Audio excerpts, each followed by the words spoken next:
അങ്ങനെ രേവതി കരയുന്നുണ്ട്. കരഞ്ഞതിൻ്റെ കാര്യം നമ്മുടെ ശരത്തിനെ ശ്രുതി നല്ലവണ്ണം ഒരു പിടപിടയ്ക്കുന്നു, കവിളിൽ ഒറ്റൊരടി കൊടുക്കുന്നുണ്ട്. അപ്പോഴത്തേക്കും ചോദിക്കുന്നുണ്ട്, എന്തിനാടി നീ എൻ്റെ സഹോദരനെ തല്ലിയത്? അവൻ എന്ത് കുറ്റം ചെയ്തിട്ടാണ് എൻ്റെ അനിയനെ തല്ലിയത്? നിന്നെ എന്തെങ്കിലും ചെയ്തോ? നീ കണ്ടില്ലേ ശ്രുതിയെ അടിക്കാൻ വേണ്ടി അത് അടിക്കാൻ വേണ്ടി കയ്യോങ്ങിയതല്ല, തറയിൽ വിഴാൻ വേണ്ടി പോയപ്പോൾ കോളറിൽ കയറി പിടിച്ചതാണ്, അല്ലാതെ നിൻ്റെ ഭർത്താവിനെ അടിക്കാൻ വേണ്ടി കയ്യോങ്ങിയതല്ല എന്ന് പറയുന്നുണ്ട്. അവൻ ഒരു കുറ്റവും ചെയ്തില്ല. അവൻ ചെയ്ത തെറ്റിനും മാപ്പ് ചോദിക്കാൻ വേണ്ടിയാണ് അവൻ എന്നെ കാണാൻ വേണ്ടി ഇവിടെ വന്നത്. അപ്പോൾ ഇവിടെ വന്നപ്പോൾ നിങ്ങളെല്ലാവരും കൂടെ അവനെ കള്ളനാക്കി എന്ന് പറയുന്നുണ്ട്.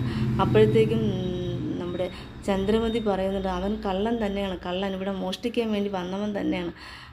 അവൻ ഇനി എന്ത് മോഷ്ടിക്കുമെന്ന് അറിയാം.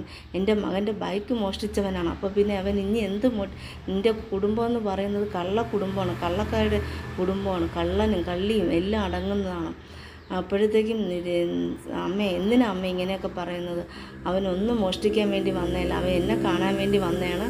അവൻ അതിന് ക്ഷമ ചോദിക്കാൻ വേണ്ടി വന്നതാണ്. ഞാൻ വീട്ടിൽ അമ്മയോട് വിളിച്ച് പറഞ്ഞു, പോലീസ് വന്നപ്പോൾ ഇവിടെ പറഞ്ഞ കാര്യങ്ങളൊക്കെ. അപ്പോഴത്തേക്കും എന്നോട് ക്ഷമ ചോദിക്കാൻ, ഇവിടെ ഉള്ളവരുടെ ക്ഷമ ചോദിക്കാൻ വേണ്ടി വന്നതാണ്, അതിന് വേണ്ടി വന്നതാണ് അമ്മ, എന്തിനാ അമ്മ ഇങ്ങനെയൊക്കെ കുറ്റപ്പെടുത്തുന്നതെന്ന് അങ്ങനെ ചന്ദ്ര പറയുന്നുണ്ട്, എടുത്ത് അവനെ പുറത്തെറിയെന്ന് പറയുന്നുണ്ട്. അങ്ങനെ അപ്പോഴത്തേക്ക് ശ്രുതി പിടിച്ച് വലിച്ച് ഇങ്ങനെ ഒരു എറിയൊക്കെ തള്ളി വിടുന്നതും നമ്മുടെ സച്ചി ദേഹത്തൂടെയാണ്. സച്ചി കണ്ടതും ശ്രുതിയും ചന്ദ്രമതിയൊക്കെ അങ്ങ് ഞെട്ടുന്നു. ഇനിയിപ്പോൾ ഇവിടെ എന്തെങ്കിലും നടക്കും, സച്ചി വന്നതുകൊണ്ട്. അപ്പോഴത്തേക്ക് സച്ചി ഒന്നും ചോദിക്കുന്നില്ല. ശ്രീകാന്തും കൂടെ ഉണ്ട് കേട്ടോ. ശ്രീകാന്ത് ചോദിക്കുന്നത് എന്താ ഇവിടെ സംഭവിച്ചതെന്ന് ചോദിക്കുന്നു. അപ്പോഴത്തേക്കും രേവതി പറയുന്നുണ്ട്, ഇവിടെ നടന്ന എല്ലാ കാര്യങ്ങളും പറയുന്നുണ്ട്, അവൻ വന്നത് മുതൽ ഉള്ള കാര്യങ്ങൾ. അപ്പോഴത്തേക്കും ചോദിക്കുന്നുണ്ട്, അപ്പോൾ ഇവൻ കള്ളനാണ്, ശരി, ഓക്കെ. അപ്പോൾ നീ ഈ മഹാൻ ഉത്തമനായ നീ 50 ലക്ഷം എടുത്തുകൊണ്ട് പോയ നിന്നെ ഞങ്ങൾ എന്താണ് വിളിക്കാനുള്ളതെന്ന്.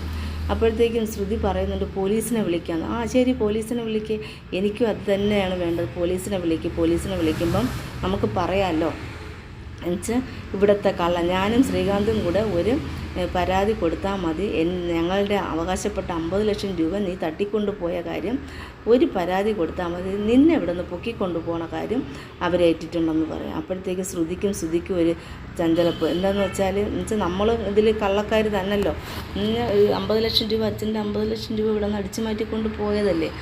അപ്പോൾ അതുകൊണ്ട് നിങ്ങൾ പോലീസ് വിളിക്കുക, ഞാനും അവരെ കാണാൻ വേണ്ടി വെയിറ്റ് ചെയ്ത് നിൽക്കുകയാണെന്ന് പറയുന്നുണ്ട്. അങ്ങനെ ഒരുവിധം സമാധാനമൊക്കെ ആയി പോകുന്നുണ്ട്. അല്പം കഴിഞ്ഞപ്പോഴത്തേക്കും നമ്മുടെ ശ്രീകാന്ത്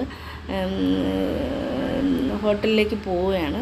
പോകുന്ന സമയത്ത് 2-3 ബൈക്കുകൾ വന്ന് കറങ്ങിയിട്ട് ചോദിക്കുന്നുണ്ട്, നീ പെൺപിള്ളേരെ വഴി നടക്കാൻ സമ്മതിക്കില്ലല്ലേ? അത് നമ്മുടെ വർഷയുടെ അച്ഛൻ ഗുണ്ടകളെ പറഞ്ഞയച്ചതാണ് ശ്രീകാന്തിന് ഒരു പണി കൊടുക്കാൻ വേണ്ടി. അങ്ങനെ ശ്രീകാന്തിനെ എടുത്ത് അടിക്കുന്നുണ്ട്. ശ്രീകാന്ത് പറയുന്നുണ്ട്, പോടാ നിൻ്റെ ജോലിയേക്കെന്ന് പറയുന്നുണ്ട്. അപ്പോഴത്തേക്കും കറക്റ്റ് സമയത്തിനാണ് നമ്മുടെ സച്ചി അവിടെ എത്തുന്നത് കേട്ടോ. സച്ചി അതുവഴി യാത്ര പോവുകയാണ്. പോകുന്ന സമയത്താണ് കണ്ടത്. സച്ചി ഉടൻ തന്നെ കാറ് നിർത്തി പുറത്തേക്ക് വരുന്നുണ്ട്. പുറത്തേക്ക് വന്ന് ഇവിടെ നിൽക്കുന്നവരെ നല്ലവണ്ണം പെരുമാറുന്നുണ്ട്. നല്ല അടിപൊളി രംഗങ്ങളാണ് ഇനി വരാൻ പോകുന്നത് സച്ചിയുടെ.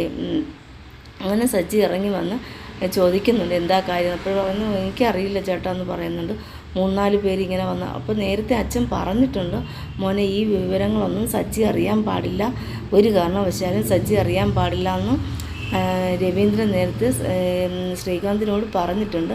അപ്പോൾ ഇനി അടിപൊളി രംഗങ്ങളൊക്കെയാണ് അടുത്ത് വരാൻ പോകുന്നത്.